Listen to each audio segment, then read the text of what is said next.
Hello and welcome to another pattern tutorial. I am here to show you how to make your very own Icarus sweater.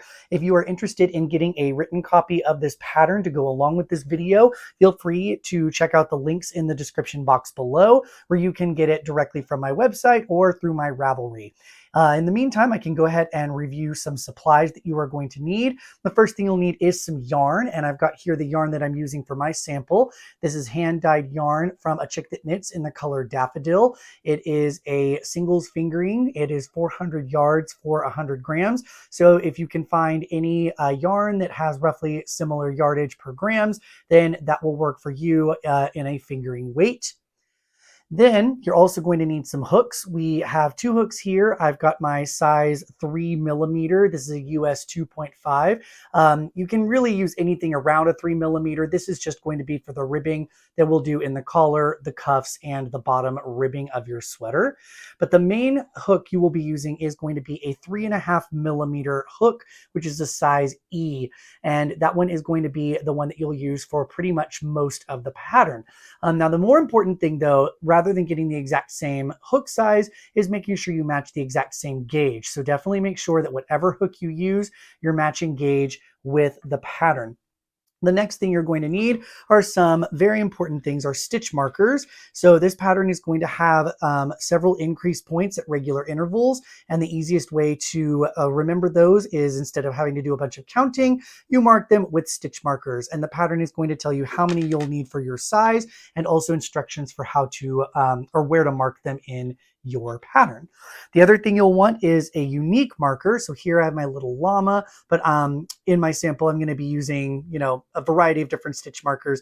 But as long as it's different from one of the ones that you use for your increase points, a unique stitch marker to help you mark the end of round. So then that way you know when a new round starts. Other important things you'll need are a tape measurer, because you'll want to measure yourself as well as the garment or whoever you might be making this for, to make sure that measurements are accurate. The other thing you'll need are some scissors and a tapestry needle. This is a seamless top-down construction, so you'll only need the tapestry needle to weave in loose ends. Same thing with the scissors. Now, with all of your supplies in hand, oh, sorry, I always forget this part because it's not on camera, but you will also want some blocking mats and blocking pins, or a way to block your sweater. Because of the textured pattern that happens in the yoke, it can sometimes create bunches and waves and crimps and things like that. And the way that the collar is going to be made is a folded collar. Having blocking mats to block and flatten and smooth all that out is going to make your piece look way better, way more polished. And so I definitely recommend not skipping that step at the end. Now that we have all of our supplies, we are ready to finally talk about how to get this sweater started. And that is going to be with our folded collar at the neck.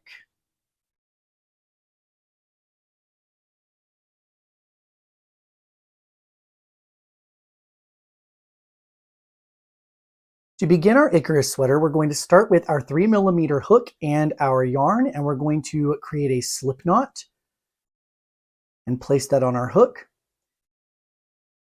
And then we're going to begin our folded neckband. So to do the folded neckband, we're going to start by just working rows back and forth, and then we'll eventually fold and seam it together.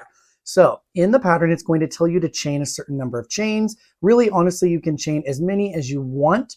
Just keep in mind that you're going to be folding it in half. So whatever number you do, you'll want to think what half of that number is going to be, and that's going to be about the height of your neck ribbing. So I'm just going to do, for my sample here, just a few chains.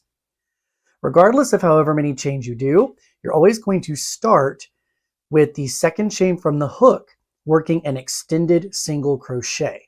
So an extended single crochet, you're going to insert your hook into that chain, yarn over, pull up a loop, and then normally we would yarn over and pull through two, but we want to do an extended, so that means we're going to yarn over and pull through just that first loop to give it a little bit of extra height and space. Once we do that, we will then yarn over and pull through two. After we do that, we're going to then half double crochet into every chain all the way until our very last one here. So I'm going to yarn over, insert my hook into the next chain, yarn over, pull up a loop, then yarn over, pull through all three. And then I just keep doing that all the way until I get to my final chain.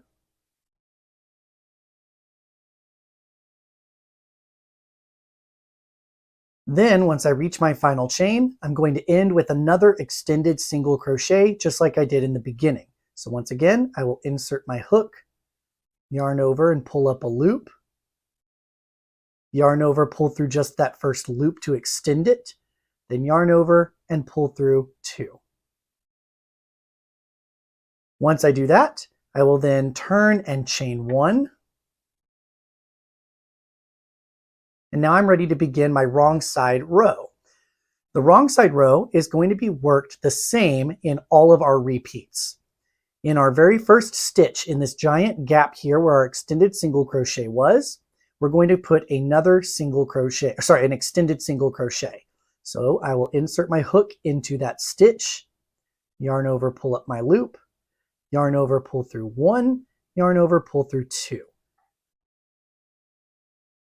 Then in our next stitch, our half double crochets, since we're on the wrong side, we're going to be doing a special placement for our half double crochets. Rather than just placing it directly into the stitch, we're going to be going into what's called the third loop. So if you look at the top of a half double crochet, or really any crochet stitch, you're going to have these little V loops here that look like a chain connecting. But then if you look here in front of us, that yarn over that you do to create your half double crochet creates this extra little loop right here. That is the third loop. So what we're going to do is in each of these half double crochets, we're going to work a half double crochet into that third loop. So to do that, we're going to yarn over, find this third loop that's right here, insert our hook underneath just that loop, yarn over, pull up a loop, and then yarn over and pull through all 3. And then just keep repeating that into the next stitches. So find that third loop, and I will half double crochet into that third loop only.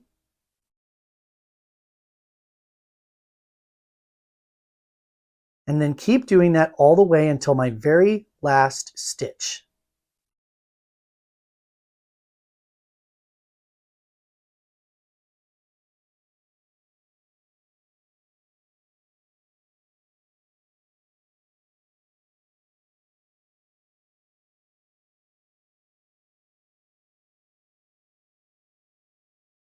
Okay. Here at the end, it can sometimes be a little tricky, especially in this first row, to find if whether or not I've reached my last stitch. So a way to help is to see, if we look on the opposite side, by working into that third loop, we've actually pushed that V that I was showing on the top towards the front here. So we can see this chain kind of going through. And we can see here we've got 2 more chains at the end that I still need to work through. So we've got this chain here, and then this one kind of tucked slightly here to the side. That is the extended single crochet there at the end. So that means I have 1 more half double crochet to work. Once I get my yarn back situated here. So that third loop is going to be right, looks like right here. This one right there. So I'm going to yarn over, insert my hook into just that loop, yarn over, pull up a loop, yarn over, pull through 3. Then in that very last stitch, that last V that's kind of right here, it's a little tucked forward, we're going to work our final single crochet, or sorry, extended single crochet. So kind of find where that V is.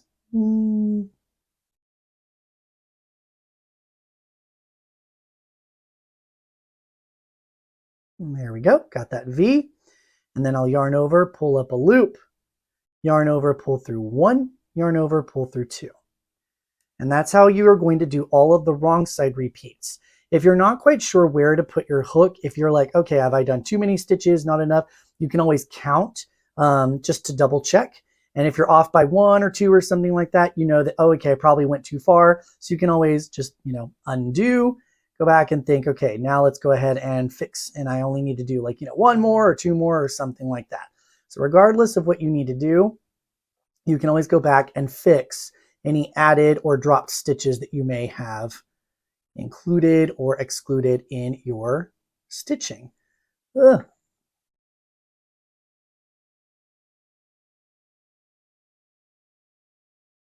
All right. Once I do that, I'm then going to chain one and turn. And now I'm going to begin my right side repeats. So the right side is going to be repeated the same way throughout the rest of the ribbing. So to do the right side, you're going to always start with an extended single crochet in this first stitch. So insert into that first stitch, pull up a loop, pull through just one loop, then pull through both loops.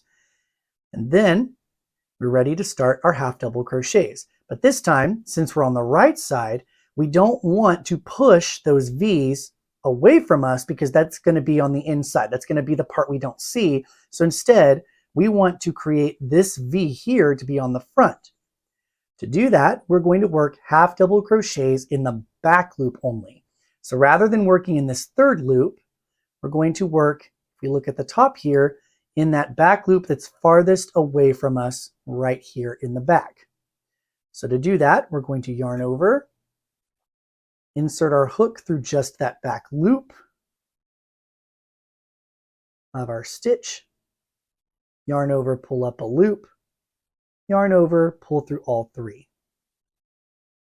And we can see now that the V from the front loop and that third loop of our half double crochet is towards the front along with these loops right here.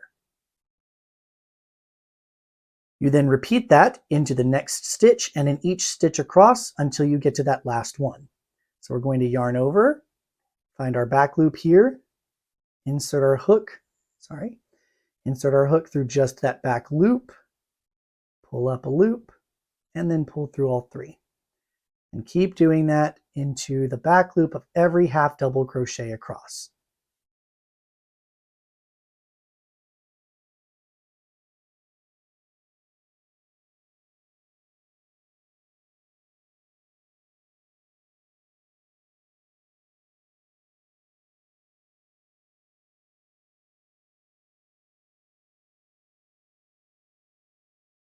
Once we reach our final stitch, we are then going to end like we do with all of the rows with an extended single crochet into that final stitch. So going under both loops of my stitch here, we're going to yarn over and pull up a loop, yarn over, pull through one, yarn over, pull through two.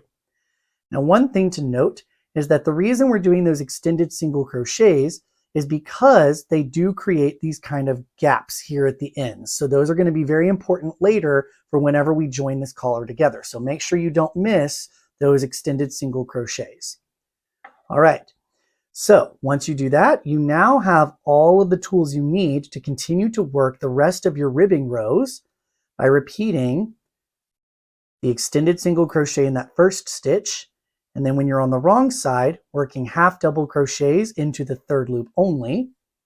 And then when you're on the right side, working the same thing, but doing the half double crochets in the back loop only. So I'm going to work up my small sample here, and then I will return when I'm ready to show you how to do the fold and join. I just finished up working up my little ribbing sample here, and as you can see, it is naturally wanting to curl inward. That is okay. That is what it's going to do on your end as well. It's because we're working all of these stitches on one side, and the other side is supposed to be flat, so it naturally wants to curl inward. That is going to be fixed later with laundering and blocking, as well as when we create our folded collar and join these edges.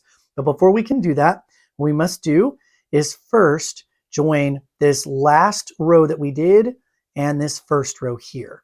So to do that, what we're going to do is make sure we have a chain one, and then we're going to have the right sides facing inward. So I'm going to take my right sides here and fold them to where they face each other. And I see the wrong side on the outside here. Once I do that, I am then going to slip stitch each of the stitches from this last row through the chain here along the bottom of our first row. So I'll just insert my hook through that first stitch and that first chain of my first row. Sorry, let me back up and show that a little better. Okay, so we can see that we have these stitches and chains matched up. I'm going to insert my hook through that first stitch and through that first chain together. Then, it can be a little fiddly. It's okay. Just be patient and work through it nice and slow. I'm going to then yarn over and then slip stitch to join the first row and the last row together. So notice that if you need to, you can kind of take it into 2 different steps or 3 different steps, whatever it takes. Just slowly slip stitch those together. Once I do that through my first stitch and the first chain, you do it in through the second one as well. So there's my second stitch and my second chain. Then you yarn over and slip stitch through everything. And then you just keep repeating that, matching stitch to stitch until you've joined all of your ribbing stitches together. Something to note is that you want to try to keep this as aligned as possible. However, if you do get off by 1 stitch, maybe even 2 stitches, it is not the end of the world. It is all good. It's not going to be noticeable to the naked eye. Plus, this seam is going to be on the inside anyway, so who even cares? It's just going to be your own little secret mistake in there if you don't want to rip all the way back and try to redo the whole thing just because it's off by 1 stitch. So I'm just going to keep going, joining all of these together. All right, and there we are. All my stitches are now joined. And then what I recommend doing is before doing the folding and all that stuff, make sure that you check to see that this does go around your head and it snaps back to be a comfortable place on your neck.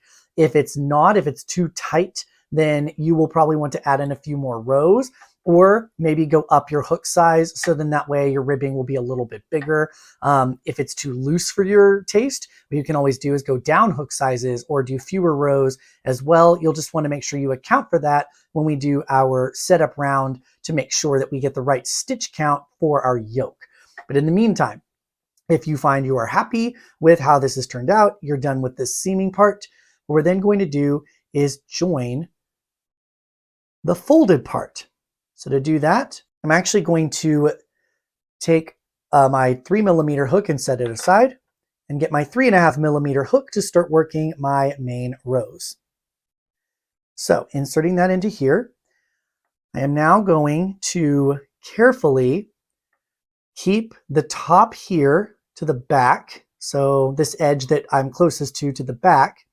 Then I'm going to fold the collar to where this edge that was down here on the bottom is now up here by the edge that I was working with and trying to match the ribbing as close as possible. Now my sample's really small and kind of fiddly. Yours will obviously be the size of your neck, so it won't be as difficult.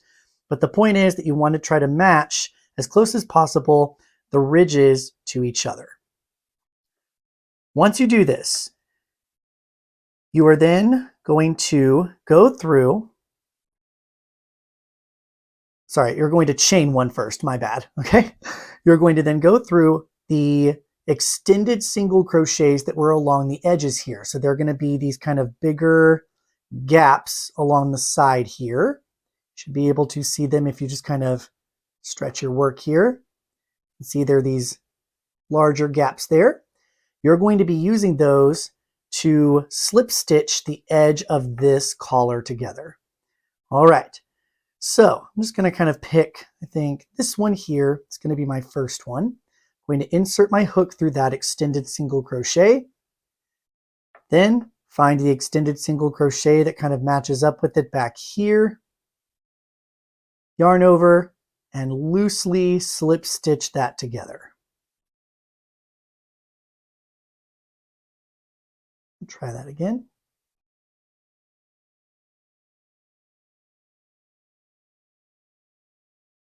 And there we are. Once I do that, I'm then going to go into the next one, insert through that extended single crochet, and then the one that matches it on the opposite side here, yarn over and slip stitch together. And then I just keep doing that through every extended single crochet pairing all the way around until I get back to my very first slip stitch that I did here. Now go nice and slow on this one, because if you get off by a few stitches, it is going to be a little noticeable. It's going to create a little bit of a slant in your ribbing. But if it's only off by like 1 stitch or 2 stitches, it's not going to be that noticeable, just like all the other times I've mentioned before. Eventually, once you get through all of these, you're going to have a nice sewn looking folded collar. I'm going to work the rest of this off camera, and then I'm going to meet back with you to show how to do the setup round for your yoke.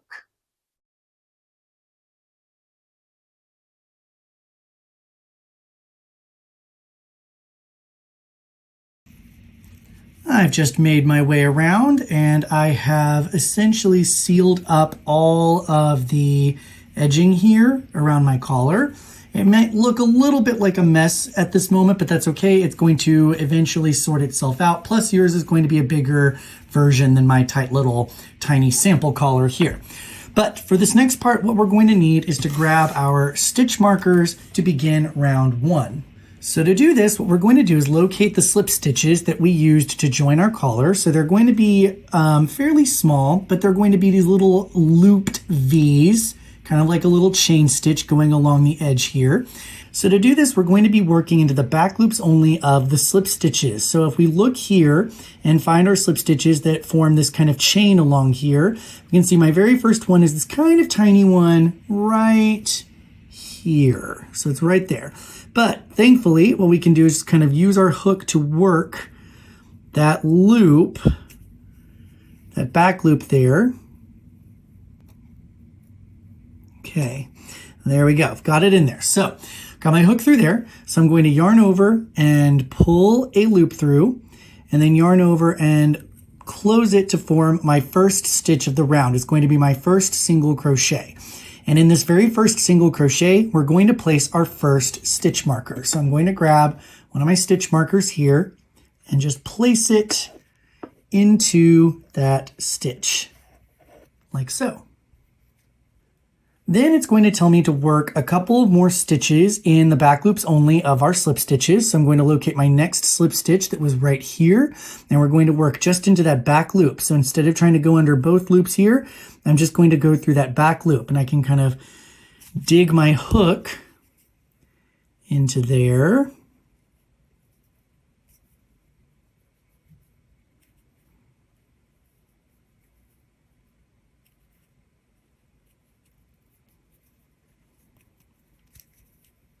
There we go. Okay, so I've dug my hook in there, and I'm ready to work a single crochet, and then I work another one in the back loop only of my next slip stitch. So I can kind of stretch that, pull it open a bit, find that back loop, and I can insert my hook through just the back loop here,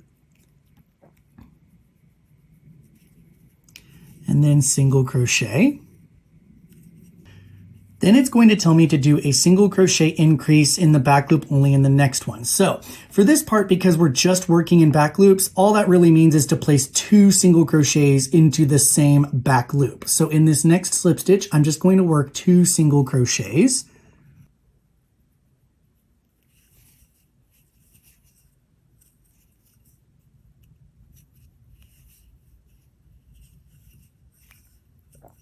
And there we go.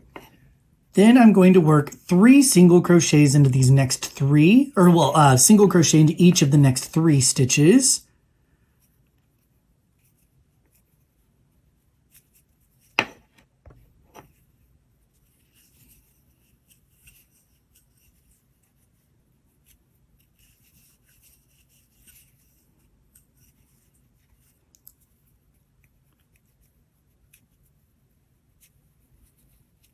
There we go.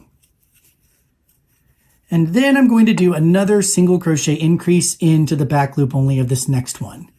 So I'll go ahead and place 2 single crochets into that one. And then after that, all I do is repeat everything that I just did around until I get to the end. So I'm going to do another single crochet, place a stitch marker, work 2, increase, 3, increase, then another single crochet, place a stitch marker, work 2, increase, 3, increase, and so on and so forth. So for this next one, I only did enough so that I could basically do 2 repeats, or so I'm going to just do those 2 here. So I'm going to place this next single crochet here. And then I'm going to place a stitch marker into that one.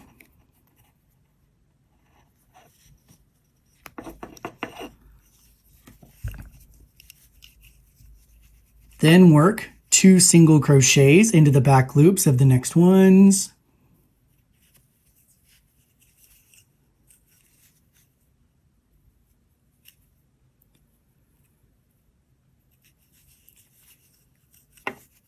Then work an increase.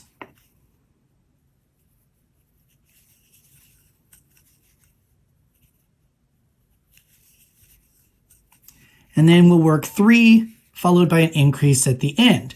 So once we get to the very end, we are going to work our final increase in that last stitch.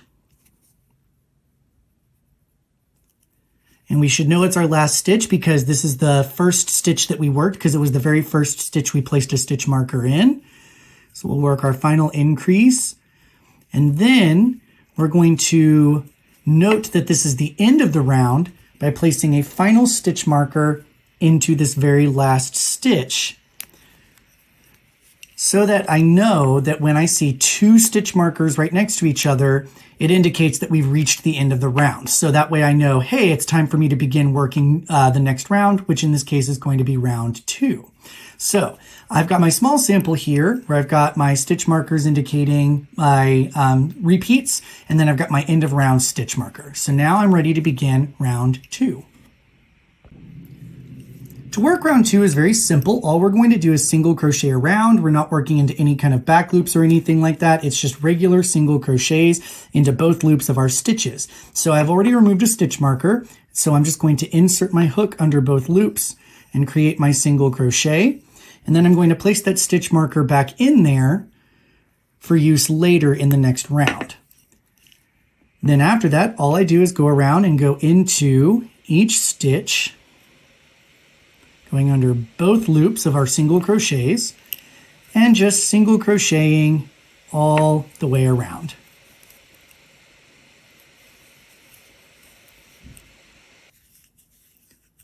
And I'll know that I reached the end of the round because I'll see these 2 stitch markers next to each other. So this is my end of round stitch marker. So I will go ahead and remove that. Work my final single crochet. And then place that stitch marker back into that last stitch.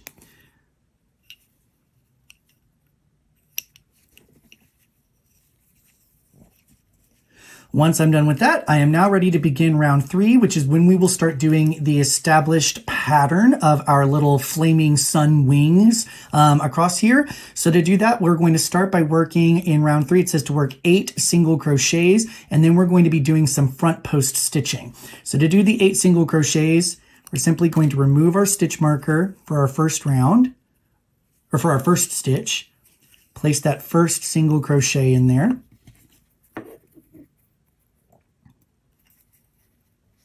And there's 1. And now I need to do a total of 8. So I need to do 7 more. So there's 2, 3, 7, and 8.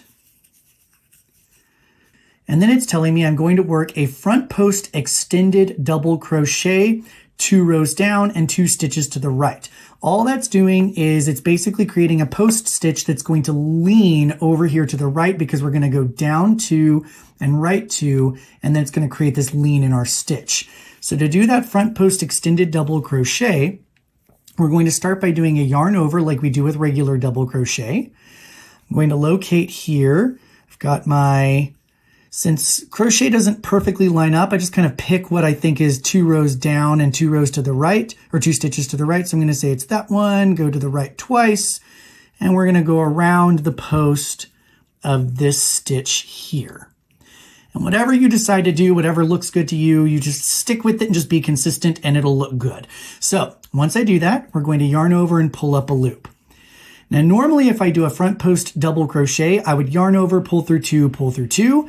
But because we want to do an extended single crochet to kind of stretch it a little bit more, we're going to actually start by doing a yarn over and pull through just that first loop on our hook. And that extends it a little bit. And then we're going to yarn over, pull through 2, yarn over, pull through 2. And that gives us a slightly longer front post double crochet. Every time we do a post stitch, we're going to skip the single crochet that's behind it on the same row. So in this case, we've got these last 2 stitches that were right here. We're going to actually skip this first one because that's going to count for this front post extended double crochet, and just work into this final single crochet here, which happens to be right before the next stitch marker. So every time you do this repeat, you should get all of this and then be right here by the stitch marker. Once you get to that stitch marker, all you do is just repeat everything we just did. So we would do 8 single crochets, front post extended double, 2 rows down and 2 rows to the right, or 2 stitches to the right, and then 1 final single crochet, and you just keep repeating that over and over. So I'll meet you back for round 4. Okay, I finished round 3 and I'm ready to begin round 4. So round 4 and all the even numbered rounds up until you're done increasing for your yoke are going to be worked exactly the same. So what you're going to do is in your marked stitches, you're going to work a single crochet increase. So in this case, the single crochet increase is done in a special way. It creates a fairly invisible increase rather than just placing 2 single crochets into the same stitch. We're actually going to start by placing a single crochet into just the back loop only of our first stitch. So just going through that back loop, we're going to insert our hook, yarn over, pull up a loop, yarn over, pull through 2. Then we're going to go under both loops. So we're going to go back into that same single crochet, but this time under both loops there, yarn over and pull up a loop, yarn over, pull through 2. And what that does is it places that single crochet into that back loop, and it doesn't create an extra gap or hole here by trying to place 2 stitches into that same single crochet. So it just kind of gives you a little bit more of an invisible increase. So then what we do is we're going to place our stitch marker back into that very first stitch that we created, not into that second one.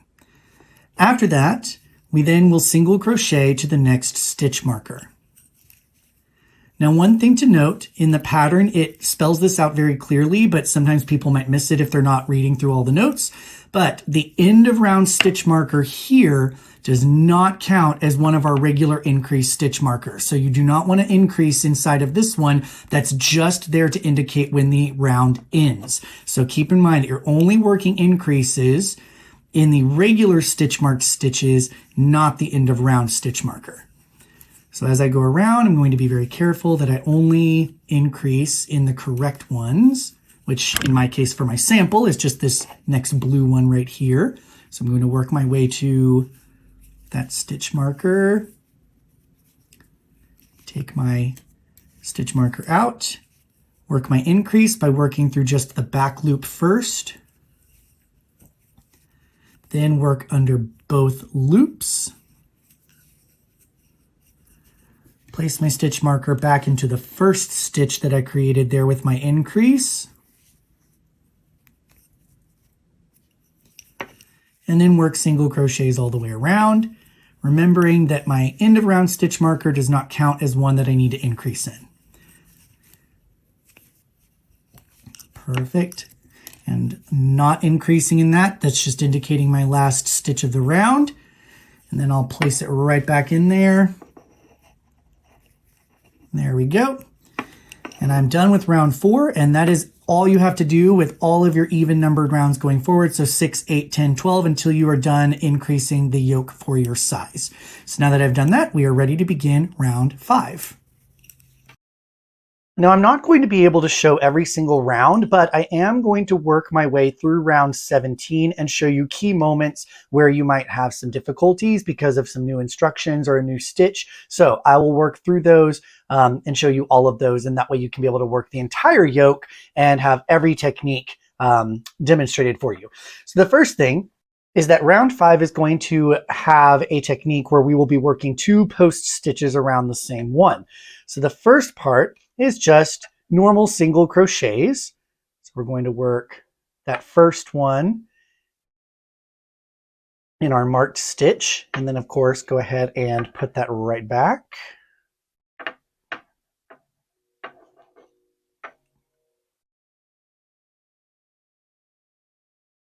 And once I work those single crochets, it will then say to work a front post double crochet. So the key here is that all of our post stitches after this very first one are going to be worked around some kind of post stitch of some kind. So we're not going to be working into any of the single crochet posts or anything like that once we have this one post stitch established. So if you're ever confused about where to place a post stitch that's listed in your instructions, try just looking for the next unworked post stitch from previous rows, and that's going to be where you're likely going to be working.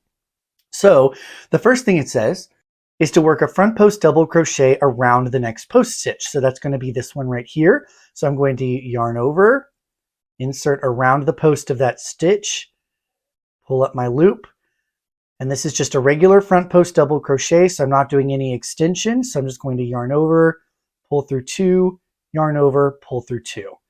And that one is now done. And then, of course, I'll find that single crochet that I would have normally worked into, except we'll skip that because that front post stitch counts for it. And then I work a single crochet into this next one.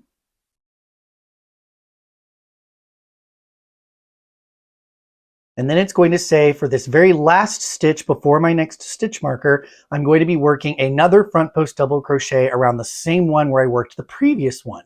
So I worked this previous one around this one right here. So then I will work another front post double crochet around that same one.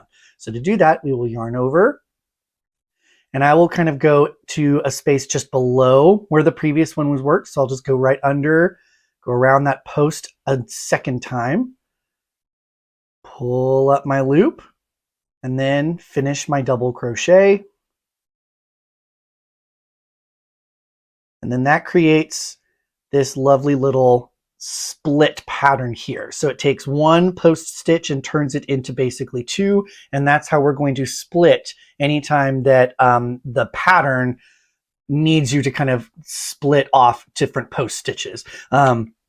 So that's the technique for how you would do round 5 and any other type of splitting where you do multiple post stitches around the same one. So I'm going to go ahead and finish up round 5, and then I'll meet you back up for round 7. Sorry, there was one more thing I realized I probably would want to mention. Here at the end of round 5, we know how we have that end of round stitch marker. Well, our very last stitch of our repeat is a front post double crochet. So that means that our end of round stitch marker is going to go into that front post double crochet once we're done with it. So I'll go ahead and work that. Ugh, come on. All right. And rather than putting it back into that single crochet here, we make sure we put that final end of round stitch marker into that front post double crochet itself, just like that. And then that's the last stitch of my round before I then begin round 6, where I will do my increase and my single crochets around. So I'll go ahead and work that and then meet you back for round 7. All right, I'm ready to show you round 7, where we're going to see another new stitch introduced. So the first thing we'll do is in our first 6 stitches, we'll work single crochets. So I'll go ahead and work one right there. Place my stitch marker back in there.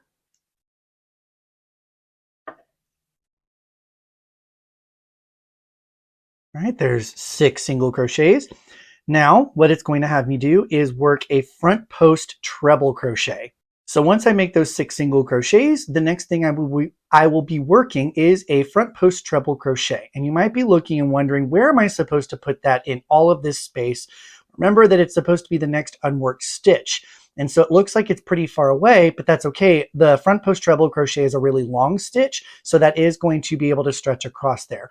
But I do know that there can be some issues if you don't keep the right tension. So when working a front post treble crochet or any kind of long stitch like that, what I usually like to do is kind of hold and push this loop that's on my hook and keep it in place. And then I'll do my wrapping for my front post treble crochet, and then just keep those pushed forward to keep that tension on them, so that when you go and wrap them, they don't get all loose as you start to do the pull through. So I'm going to find this next post stitch, which is this front post double crochet. That's the right fork of this split that we had earlier. Yarn over, and keeping all of those loops nice and taut, pushed forward there, we'll pull our loop through. Okay. Then we're going to yarn over and pull through 2, 3 times across. So yarn over, pull through 2, yarn over, pull through 2, and then keeping that tension, yarn over, pull through 2, and there we go. Now for me, I still struggle a bit. I always get this last one just a little on the loose side, but that's honestly okay, because as long as this part is nice and well tensioned, then it's going to look just fine. So then we see that we have this next single crochet that I would have normally worked in, but we're actually going to start working in that next one because this front post treble counts for this one. So working behind this, because we don't want to work in front of it and cover up our beautiful work here, we're going to work behind there, going into that single crochet, yarn over, pull up our loop, yarn over, pull through 2, and now we've got our single crochet after this front post treble. Then the pattern says to work another one. And now we're ready to work what's called a front post extended double crochet, just like the first one we worked down here. So if we're wondering where we're going to work it, well, we can see that this post stitch has already been worked around because we used it to make this front post treble crochet. So the next one we'll be working around is actually this one that's leaning kind of to the left here. So we'll work our front post extended double crochet around this unworked post stitch. So as a reminder, front post extended is just like a regular double crochet worked around here, except that we will do 1 yarn over and pull through just that first loop to create an extended stitch. Then we'll yarn over, pull through 2, yarn over, pull through 2.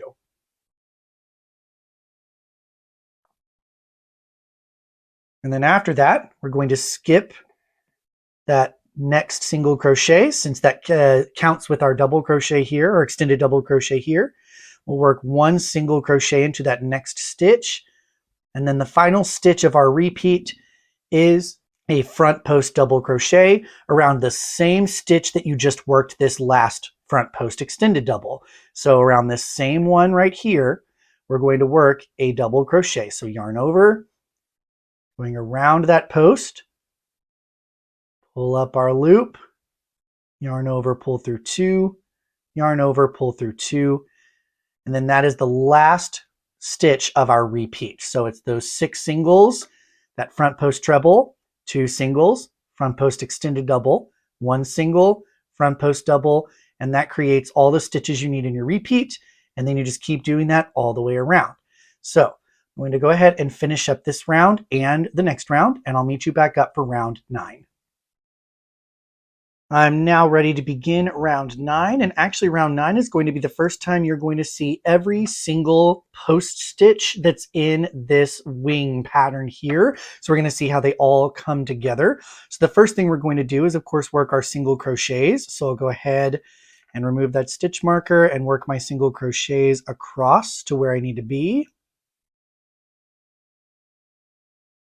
which in this case is only 3. And then I'm going to work the longest stitch that we will be working, which is an extended front post treble crochet, or technically, I guess, is a front post extended treble crochet. So to work a front post extended treble crochet, we're going to be skipping all of these stitches and working around this next unworked post stitch. So using the same techniques from earlier for the treble crochet, we're going to yarn over twice and then find that next stitch, and we're going to go around it, yarn over and pull up our loop. But then we want to extend it, so we're going to yarn over and pull through just that first loop on the hook to make it slightly longer. Then we'll finish out our treble crochet by doing our yarn over, pull through 2, yarn over, pull through 2, yarn over, pull through 2. And that creates that really nice long stitch that can cover all the way across this space. Once we do that, we are then going to look behind here and skip that next single crochet here and start working into that single crochet there. And then we'll work 3 single crochets before we get to our next post stitch. So I'm going to go ahead and go behind my stitch here, find that single crochet and go into it. There we go. And there we are. We've got 1, 2, 3 single crochets.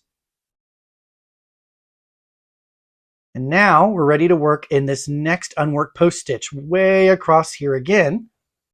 And in this one, we're going to just work a regular front post treble crochet. So we're not doing an extended one like this one. We're just doing a regular one.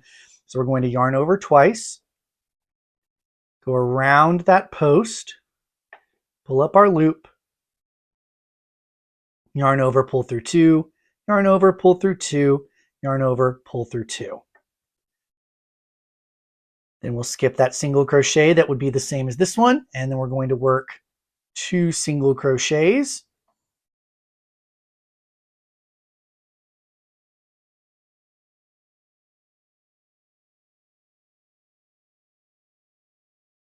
Then we're going to work around this last post stitch that's unworked, and we're going to work a front post extended double crochet. So we will yarn over, go around that last unworked post stitch, pull up our loop, yarn over, pull through 1 to I pulled through 2 on accident. There we go. Pull through 1 to extend it, then yarn over, pull through 2, yarn over, pull through 2. Skipping that stitch that would have been behind it, we're going to then work 1 single crochet, and then we will work our final post stitch to represent this last stitch before our next stitch marker to begin our new repeat. And we'll just be working around that same post stitch we just worked around. We're going to yarn over, go around that, and just work a regular front post double crochet. And then that's the end of our repeat section. So we can see here how it's basically been growing. We've got these longer and longer stitches here to the right, and then it started shorter and went longer here, started shorter and went longer here. So it went the extended treble, treble, extended double, double. So those are the 4 different stitches that you're going to see in this wing pattern as this continues to grow. And now that you've seen all 4 of these stitches in action, you should be able to work the remainder of rounds 9, 11, and 13, because all of those are just variations of working these different stitches all the way across. So once we get there, I'm going to go ahead and work those off camera, and then I'll meet you back to talk about round 15, where we'll have our new technique added in. While I'm not showing the full-blown round 13, I did want to pause a moment to show you this before I finished up and then met you up for round 15, because there are a couple of things that are a little bit different that might throw you if you're just, confused by anything. So in round 13, the very first stitch that you work in the round is actually going to be this front post extended double. So all that means is that your very first stitch marker is just going to go into that stitch instead of a regular single crochet like it's been before. That's really the only difference in this one. The other thing is that over here, at the very end of the repeat, it doesn't end like it's done in these last ones where you did a front post extended, then a single, then a front post double. Instead, it's now going to start doing kind of this curving thing. So it's actually going to have 2 front post stitches right next to each other. So it starts with this front post extended double, then around the same stitch, it does just a front post double crochet. So that means that you're skipping 2 stitches one for each of those post stitches, then working a final single crochet before beginning the repeat again.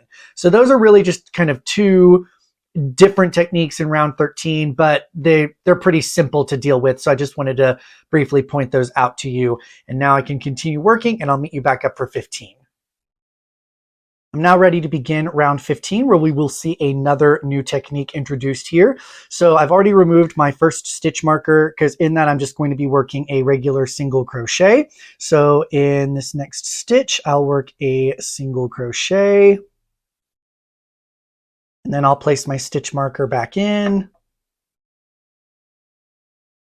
And then immediately I get to work my new technique. So the new technique is going to be working post stitches together. So anytime you see where it says like, in this one, it's going to be front post double crochet / front post extended double crochet together next to posts. All that means is that across these next two posts that we have, which are going to be these two right here, we're going to work a front post double and a front post extended double together as one stitch across these two. And so what that means is we will start by doing a yarn over and inserting our hook around this next post, pull up a loop, yarn over and pull through two, but then we don't complete this stitch. So anytime we're working stitches together in crochet, it just means you work however many without finishing them on this very last step. Is then you're going to immediately go into working the next stitch. So we'll yarn over, and this one's an extended double. So we'll go in, pull up our loop, yarn over, pull through one to create the extension, and then yarn over, pull through two, and then we'll stop there. And we can see that we now have 3 loops on our hook. So this is our first loop that was just our active loop that was already on there. This is the partially completed double crochet. And this one's the partially completed extended double. So that's what all of those loops mean. Once we have all of our stitches created here, we are then ready to join them together by just doing a yarn over and pulling it all together into one stitch right there. So that's how you would do any join where it lists the 2 stitches that you'll work across however many posts. You'll just do the first one up until the very last yarn over and pull through.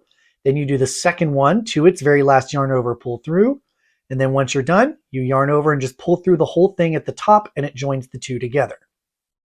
Now, because this counts as one single stitch, we're not going to skip 2 stitches behind it. We're only going to skip that first one because it's just one stitch. So then we'll start doing our single crochet into this next one. Right there.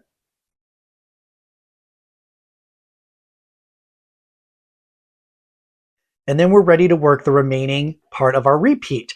And the rest of these are just a normal front post trebles and extended doubles and things like that. So the rest of that you should already know how to do. I just wanted to take a moment to show you how to do the front post extended, or sorry, the front post double and front post extended double together.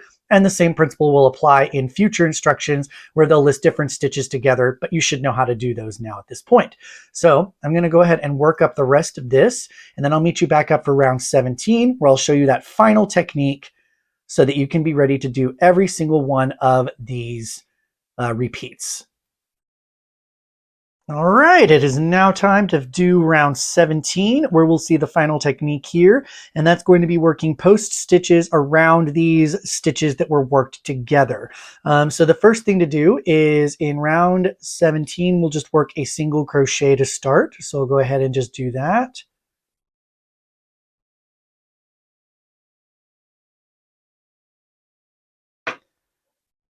And then the next thing I do is a front post double crochet. So that means that I'll be working it around the post of the next stitch, but it looks like there are 2. But remember that these were worked together, so we're supposed to treat them as one stitch. So rather than just going around one individual post of each of these, you're going around both of them as one post stitch. So to do that, we're going to yarn over for our front post double crochet and stick our hook under both of those posts right underneath where that like join is there, because that's supposed to be one stitch.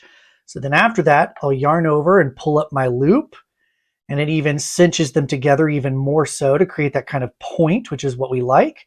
And then we're going to yarn over, pull through 2, yarn over, pull through 2. And that completes our front post double crochet around this front post double and front post extended double together. So that's how you would work any post stitch around stitches that were joined together. You would work them around both posts just underneath that join. After that, I'm able to proceed like normal, so I'll skip that single crochet that represents this front post double. And then the next thing it says to do is work a front post extended double.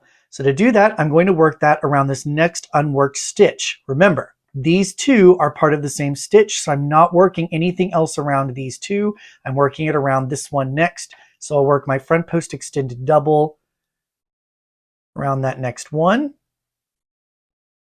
And then I'm able to skip that next single crochet. So I'll skip those two, and then my next single crochet is going to be worked here.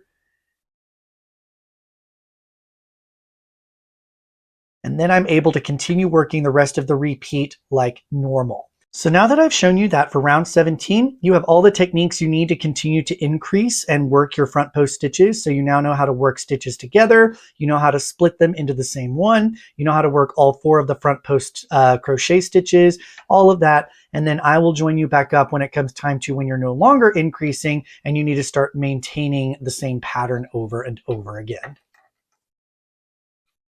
One final thing I do want to talk about is what happens when you start getting into the final parts of your yoke. So I'm not going to work up an entire, length of the sample to get to that part, but I am going to demonstrate the techniques you'll need for that. And that's going to begin on round 29. And then it's going to be different for each size depending on how much more increasing you need to do. So once it starts on round 29, you're going to begin doing that kind of like 3-prong swoopy pattern that's shooting out of the wings.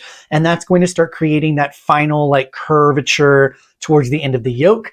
And to do that, your increasing pattern is going to be slightly different than in previous rounds. So rather than just doing 1 increase at the beginning, you're actually going to start doing 2 increases at the beginning to create that swoopy pattern. So to do that, all you're going to do is work that increase that you normally do in that first stitch. So we'll work our single crochet through the back loop and then a single crochet through both loops. Just like you've been doing. I'll go ahead and place my stitch marker back into that first stitch that I created. And then you're going to work an increase in the next one again. So you're going to be working 2 increases at the beginning of each repeat from here on. Once you start reaching round 29 and 30. So we'll go back loop only in this next stitch, and then front or under both loops for the second part.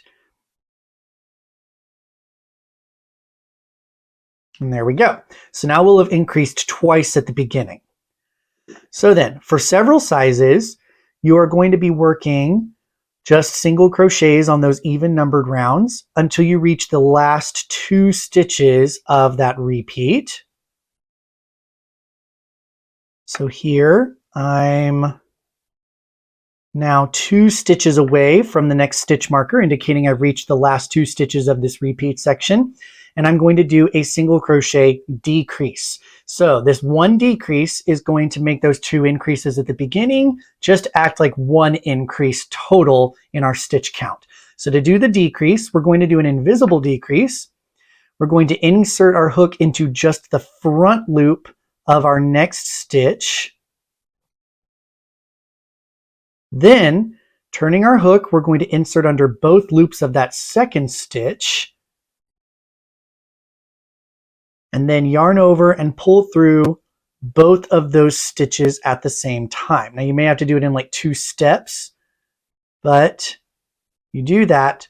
And what that does is it joins those 2 single crochets together, but because you grabbed just that front loop, it's doing 1 stitch, but it's kind of filling in that bit of a gap there so that you're not creating this kind of very obvious decrease right here. It actually kind of creates this nice little flat, invisible decrease. So that's how you would do the decrease on the section starting in round 29 and round 30. Sorry, I keep saying 29. 29 is just the established like post stitch pattern. 30 is actually where you're going to start doing these increasing and decreasing patterns here. All right, so that's how you do a decrease. Now, in subsequent rounds, if your size is no longer doing an increasing to get out to the size of the yoke, you're going to just maintain the same stitch count. You're actually going to do the same thing we just did here. You'll do 2 increases at the beginning, but then instead of working to the last 2 stitches before the next stitch marker, you're going to work to the last 4 so that you can decrease twice to offset this increasing twice. So that way they create like the increasing on the right and the decreasing on the left, keeps it going in that kind of spirally pattern.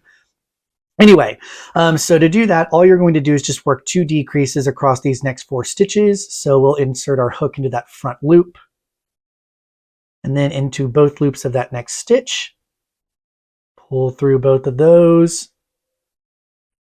Oops, I pulled through all of it. I did not want to do that. Here, let's fix that. Okay, make that next single crochet. Get me back to where I'm at my last 4. Yes, I am. Okay. So then insert under just that front loop, then both loops, pull a loop through both of those there, then pull through 2, and then do the same thing in that next one.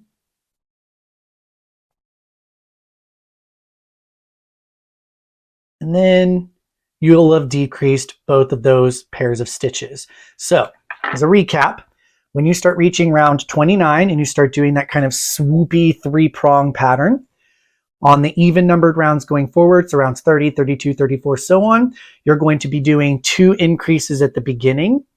And then depending on your size, you'll either work 1 decrease at the end of the repeats or 2 decreases at the end of the repeats once you're done doing your growing for your yoke. So now that you have that, you should be able to finish the remainder of your yoke, and I'll meet you back with my full-size sample to be able to talk to you about the next steps in your sweater.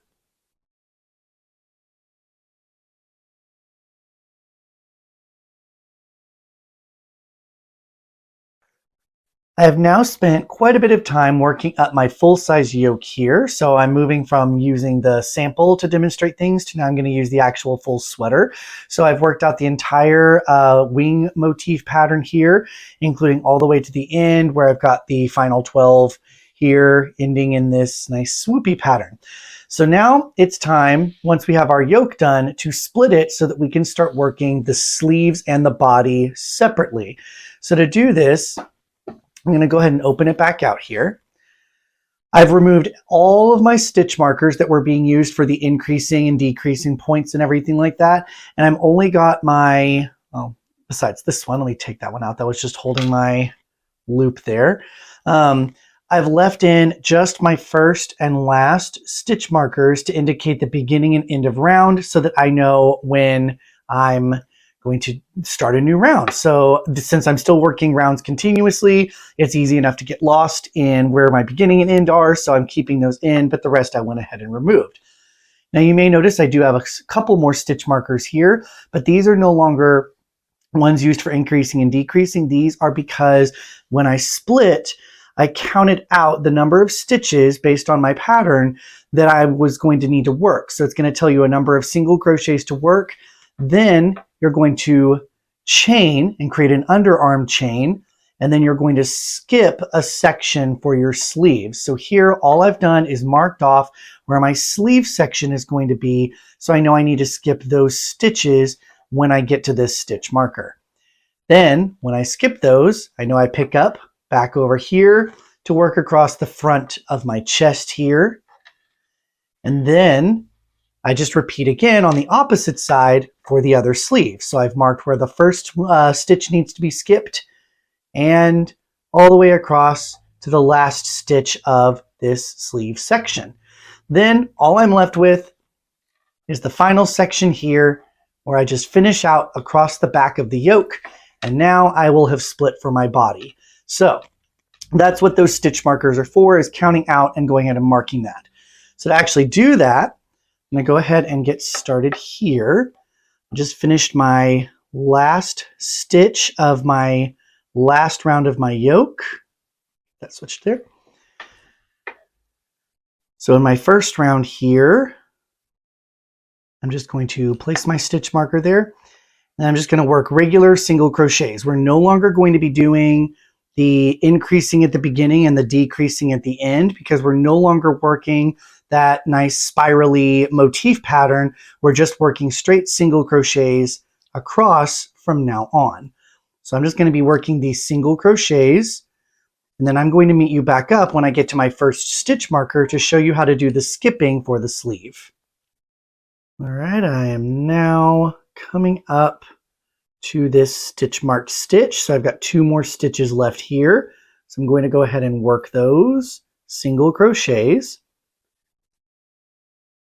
Then, instead of working my next single crochet into this marked stitch, I'm actually going to do my underarm chain. Now, depending on my size, I'm going to work however many chains it might tell me, or this is a great place where I can adjust. So for instance, the person I'm making this for wants a little bit of a looser underarm, like they like that little bit of room. So instead of going off of the pattern one, I'm actually going to be expanding that so that it's a little bit bigger. So I'm going to go ahead and chain.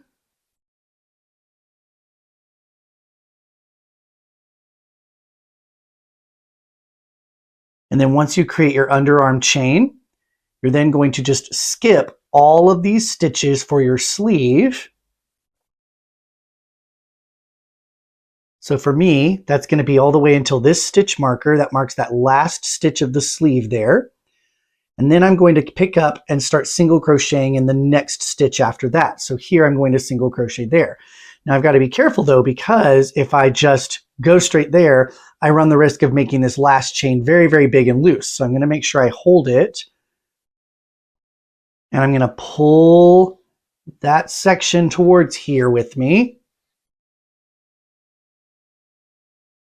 And make sure that it's nice and close here so that when I work my single crochet, I can keep my tension the same and make sure that this stitch is the same size as all the other ones.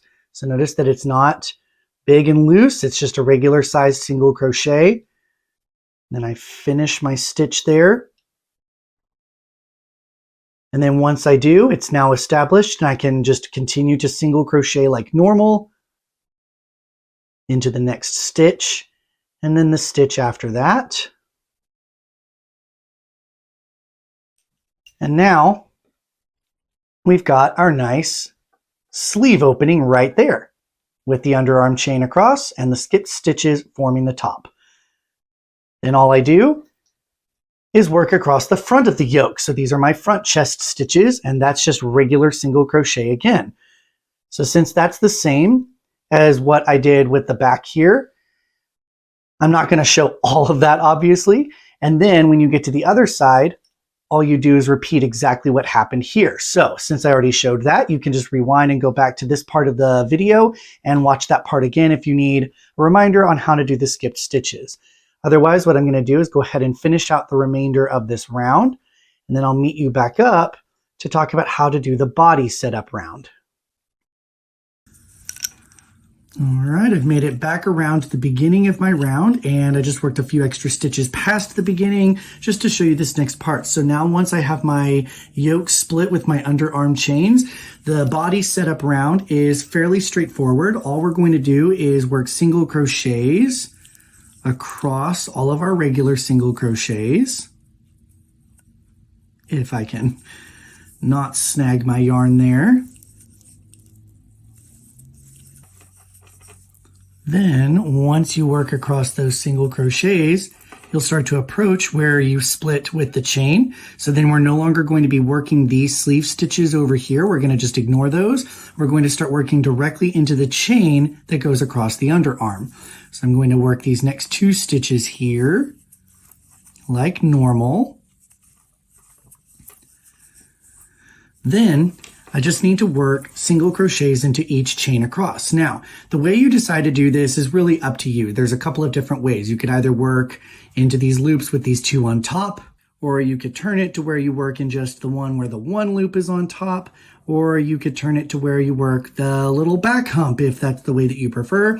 It doesn't really matter. As long as you just choose to work into the chain, you are doing it right. So what I'm going to do is turn it to where, since it just seems to naturally want to curl on me in this direction, I'm going to do it through both of these loops here. So I'm going to just insert my hook into my chain.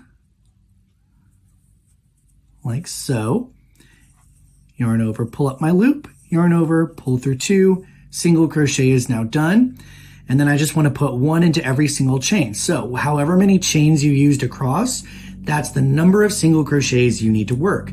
Since I just expanded mine to 12, I know I need to do 12 single crochets. So there's 1, 2, 3, 10, 11, and then I should be at 12 in this kind of final one right about there. There we go. Now that I'm at that 12th one for that chain, I'm able to continue single crocheting across here. So now my first stitch should be this single crochet that's right here. That's going to be my next one that I work. And then just continue single crocheting across the rest of my yoke. And then once I do that, I'll get all the way across and I'll be at the other side where I've split for my other sleeve, and I'll just do the exact same thing. So once you do that, your entire body setup round will be completed.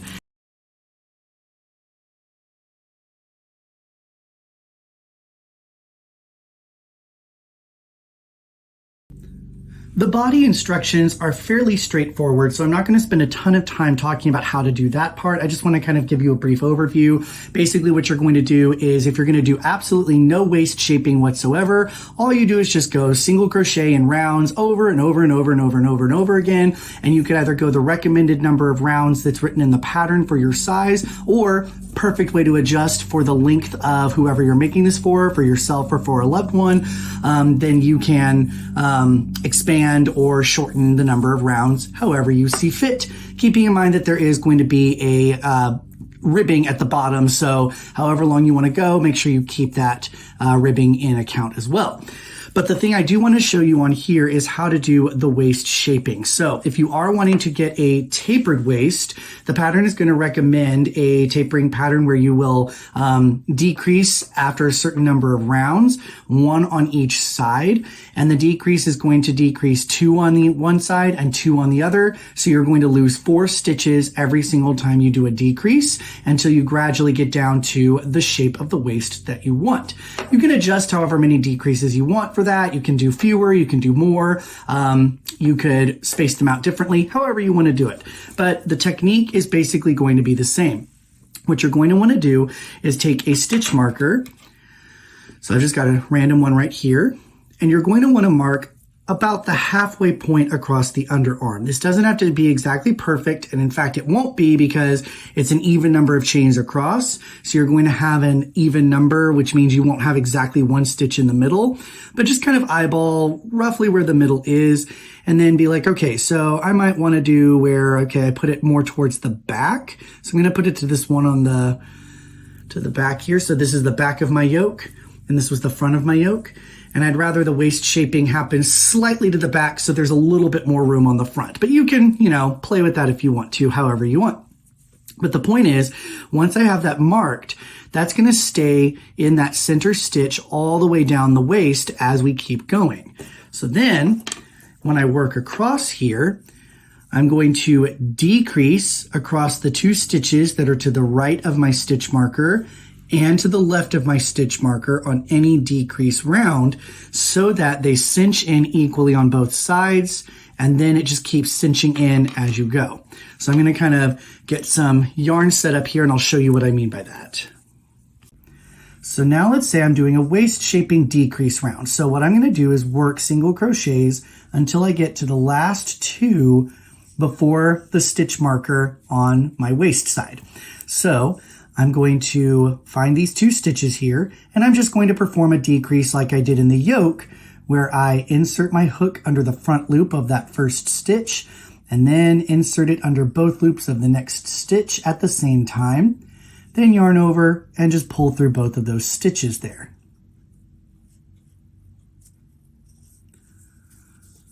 Once I do that, I will yarn over and pull through 2, And that decrease is now done.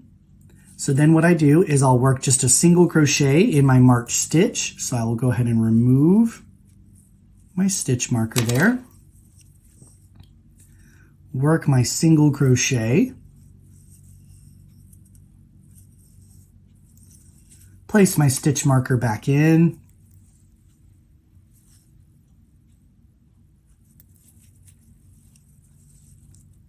And then perform a decrease on the other side. So same thing, in these next 2 stitches, I will insert my hook under the front loop of that first one, then under both loops of that second one, then yarn over and just pull through both of those. Sometimes I like to kind of turn it the opposite way to get it through.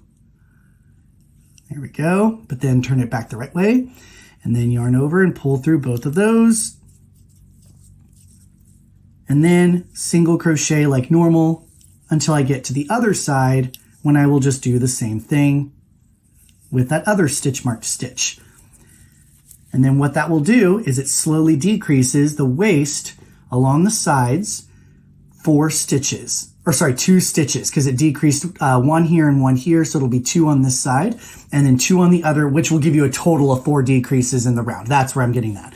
So that's all you really do if you want to do any kind of waist shaping, is just do those decreases on either side of your stitch marked stitch, and then you just keep going, and then you'll do it on your next decrease round, and just keep repeating that until you get to the end. So now that you know how to do that, you should be ready to finish out your body and your waist shaping if you're going to do that. So I'm going to go ahead and work on mine, and then I'll meet you back to talk about how to do the ribbing at the bottom of the body.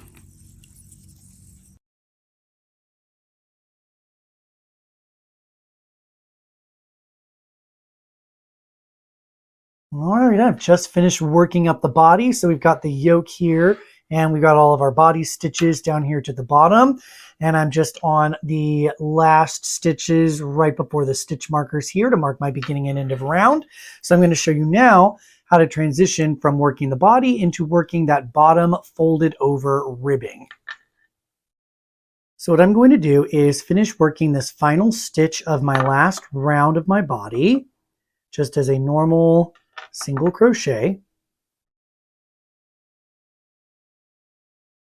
Then what I'm going to do is switch out from my 3.5mm hook down to the one I used for my ribbing on my collar.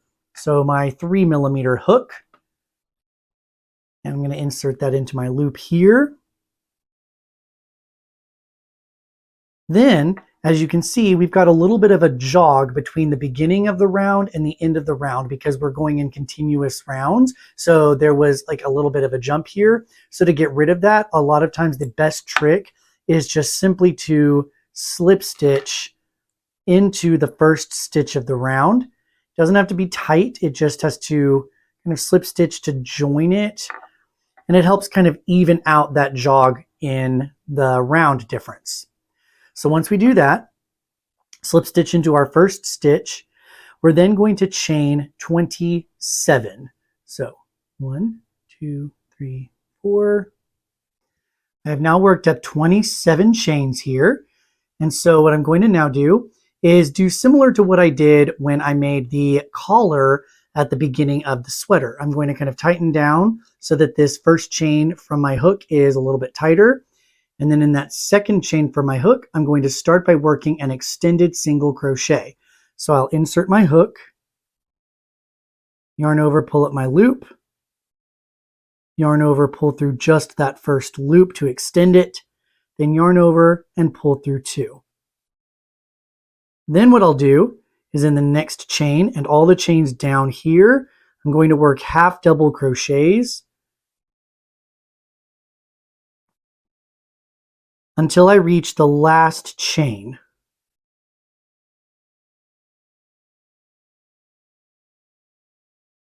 All right, I've just reached the last chain here. And in that chain, instead of doing a half double crochet, I'm just going to do another extended single. So I'll insert my hook, pull up a loop, yarn over, pull through 1, yarn over, pull through 2. Once I do that, I'll then be back to the body of my sweater. So what I'm going to do is, since I already slip stitched into this one, we're going to actually slip stitch along the next 2 to make up for the next 2 rows that we're about to make of our ribbing. So I'm going to insert my hook into the next one along the bottom, slip stitch that, then slip stitch into the next stitch along the body. Then I'm going to turn my work. And now I'm ready to work the wrong side of the ribbing, which, just like in the collar, is actually just going to be working half double crochets, this time in the third loop. But in that very first one, rather than a half double crochet, we're going to work another extended single crochet. So skipping the 2 slip stitches, those are just to join into the body. We don't actually work into those. Into this first stitch, we'll insert our hook, pull up our loop, yarn over, pull through 1 to extend it, yarn over, pull through 2 to finish the stitch. And that creates our extended single. And then we'll follow by working in these third loops again, these loops here and towards our front, and we'll just work half double crochets into those third loops.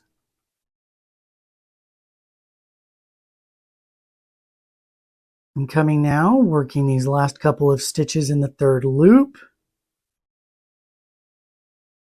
And now in my very last stitch, I'm just going to work an extended single crochet. Now it does kind of curl away from you, so kind of pull it towards you. You can see the top of your stitch with this V right there. That's going to be the extended single crochet that you need to work into. So we'll insert our hook under both of those loops, yarn over, pull up our loop, yarn over, pull through 1, yarn over, pull through 2. Then I'm going to chain 1 and turn. And now I'm back to working half double crochets, but this time in the back loop, now that I've got my chain established. So in this first stitch, again, we're going to do an extended single crochet. So insert, pull up a loop, yarn over, pull through 1, yarn over, pull through 2. Then in the back loop only, we're going to half double crochet. And then half double crochet back loop only all the way down until we get to our last stitch. When we get to our last stitch, we're just going to end with an extended single crochet and then repeat doing a slip stitch in the next 2 along the body, turn, extended single, work third loop only, extended single, chain 1, turn, and you just keep repeating those 2 rows over and over. You're going to do that all the way around the bottom of the body until you get all the way back here to the end. So that's going to be quite a bit of work. I'm going to work mine off camera because that would take way too long on camera. And then I will meet you back up to talk about how to join and do the folded hem part. So once you get to the very end, you're going to slip stitch into this final stitch here where this first chain started to come out of, just to give you a place to start your join. Then after that, we're going to need to do how we joined the neck ribbing, where we're going to place this last row on top of this first row here. And then we're going to insert our hook going down in through both of them and pulling loops up like that. So to do that, we're going to need our yarn to be underneath both sides. So it's going to basically disappear on us, but it is still back there. That's just what we're going to be grabbing. So what helps me is I kind of turn it a little bit this way. And then I find this very first stitch here. I'm going to insert my hook through that first stitch of the last row. Then I find this first chain here of the first row, and I insert my hook through there.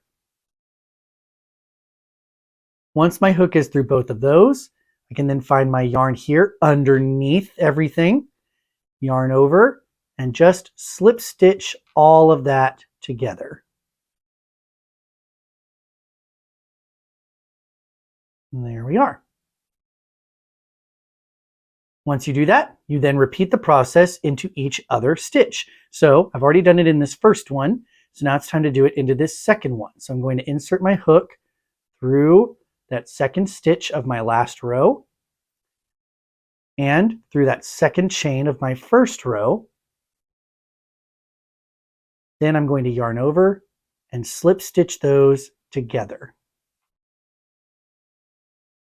And then just keep repeating that until you have joined every stitch on both rows together.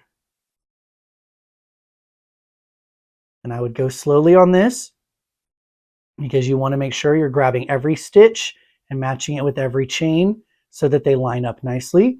However, if you do wind up making a mistake or you get off by a couple of stitches, you can always go back, undo, fix, do what you need to. But eventually, you'll be able to get all of them joined, and then you'll be ready to do the fold.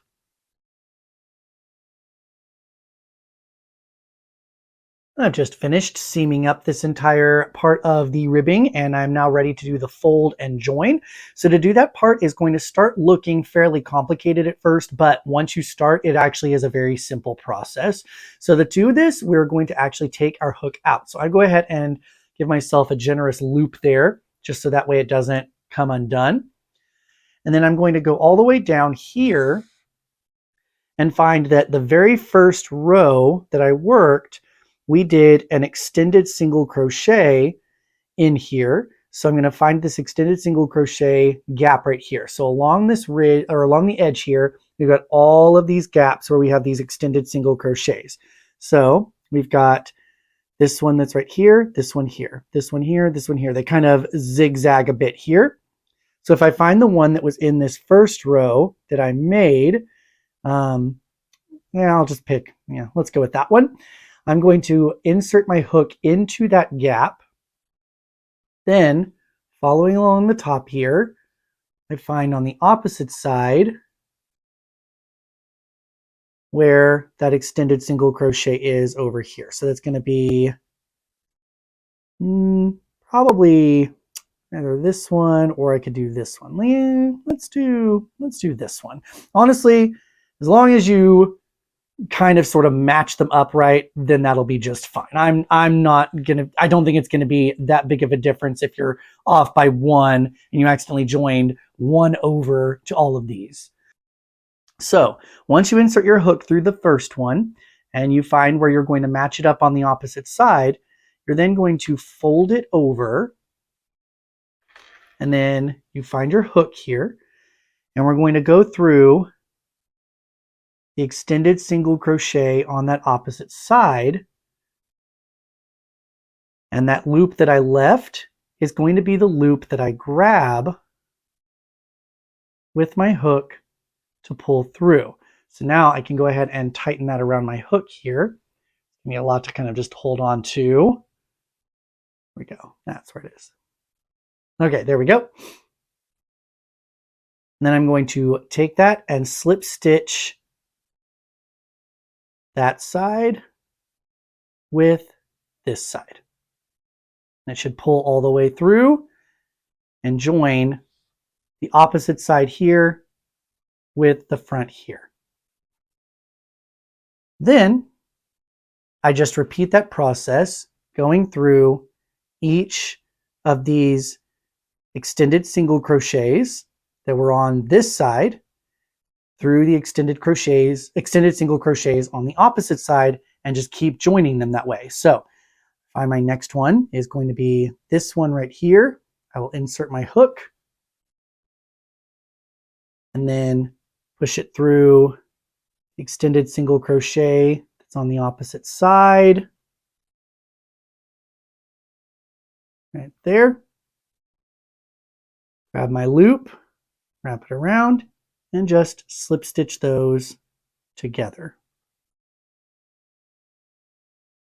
Oh, I'm grabbing extra here. There we go. Notice this is very tedious. This is going to be probably the slowest part of this entire process, and that's going to be fine because eventually it's going to be for a really good look. But if you need to, just take your time, sit down, relax, and just do this one stitch at a time. Do this next one here. Find is going to be probably this one right there. Then pull it together. Now, if you do not want to do it with your hook, and instead are like, you know what, I would rather just seam this up with the needle and with the yarn, you can choose to do that as well. You would just need to make sure that you snip about 3 times as much yarn that goes around, and then you're able to use the needle and kind of weave it in and out, joining the same way, joining the same places like here.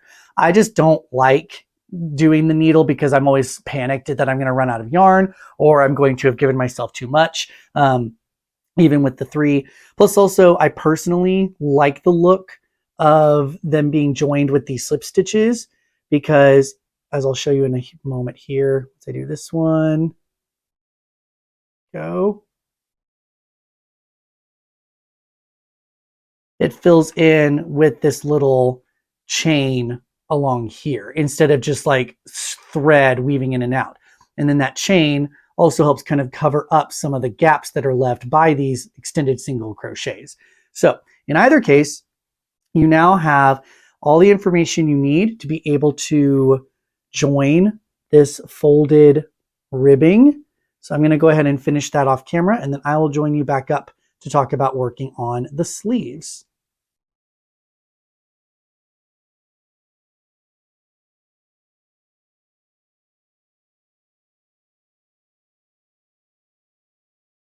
To work the sleeves, we're going to find our opening and we're going to grab a new yarn thread here. We're going to grab our 3.5 millimeter hook and we're going to locate the center of the underarm chain here. So you could either do some counting, or what I kind of like to do is just kind of fold it, and then once I fold it, I'll see where the center chains are. They're kind of right about here. And so what you're going to do is join either to the left of the center if you're starting as a right-handed crocheter, or you're going to do to the right of the center to go this way. In either case, you're going to join with a slip stitch into that first chain there. And we're going to chain 1 and then work a single crochet into that same chain. And then I'm going to single crochet across every chain along the underarm.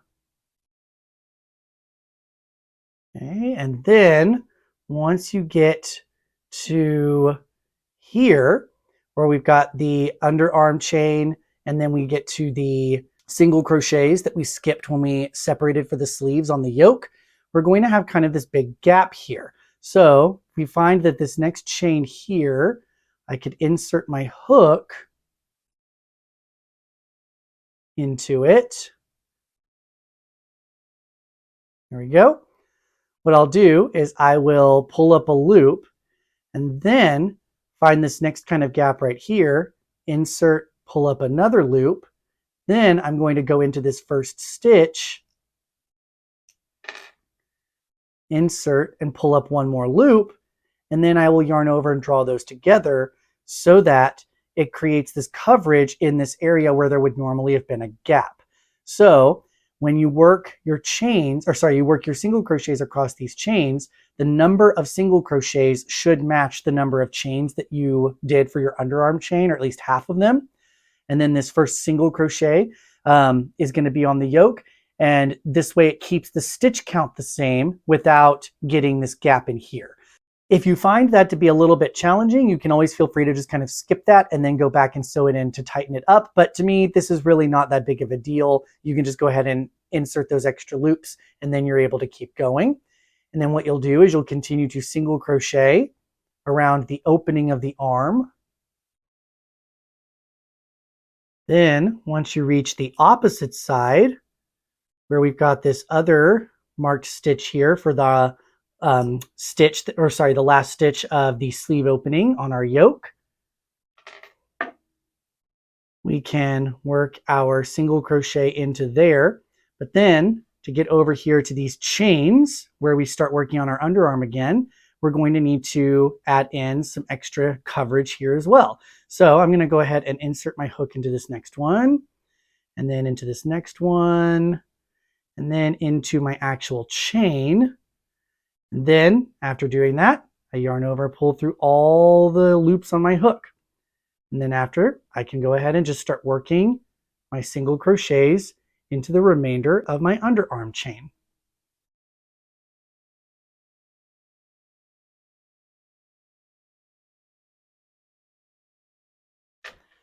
Then, once we get to the end here, we're going to then continue just working continuous rounds just like we did when we created the body. We're just going to keep single crocheting around and around and around, and that'll eventually start forming the sleeve.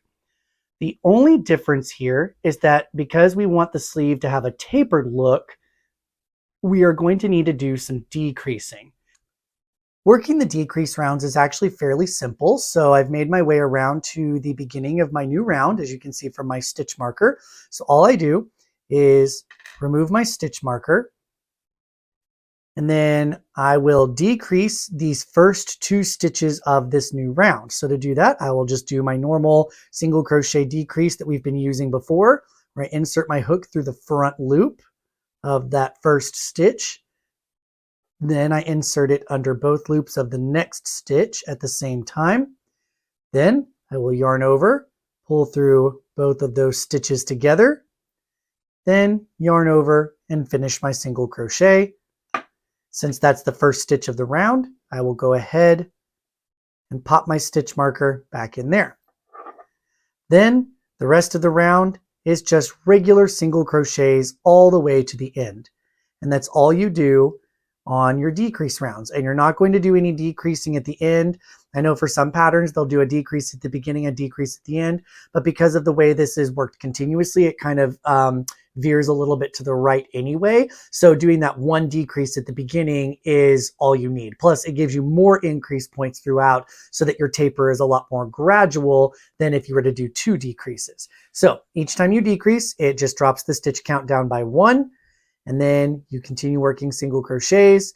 You'll work that same pattern throughout until you get to the end of the sleeve. So you'll follow along with your pattern and state, okay, I'm going to decrease every 3rd row or every 4th row or every 3rd and 4th alternately, whatever you need to. It's also a great time where you can adjust how you want to taper. So you could do fewer decreases, more decreases, and you just calculate out how to distribute those evenly by dividing them out. And then when you get to the end of your sleeve, you'll be at the cuff, and the cuff is worked the exact same way as the bottom ribbing was, where you work the fold and all of that. So you already have those instructions. So now you have everything you need to complete your sweater. So I'm going to finish working up my sleeves, and then I'll meet you back to show you about laundering and blocking.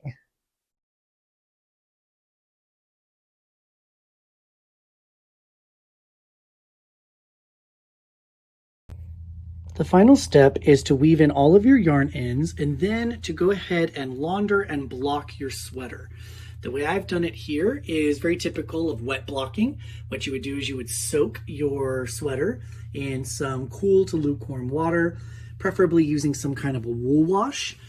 And then you will wring it out without twisting anything.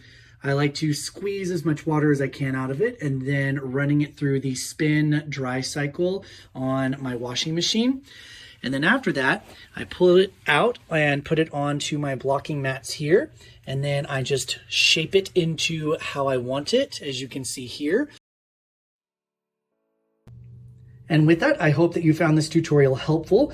If you did, please make sure you give it a thumbs up to show YouTube that you like it. And also feel free to subscribe so that you can keep up with all of my pattern designs and future tutorial videos. In the meantime, I hope you have a wonderful day. Thank you.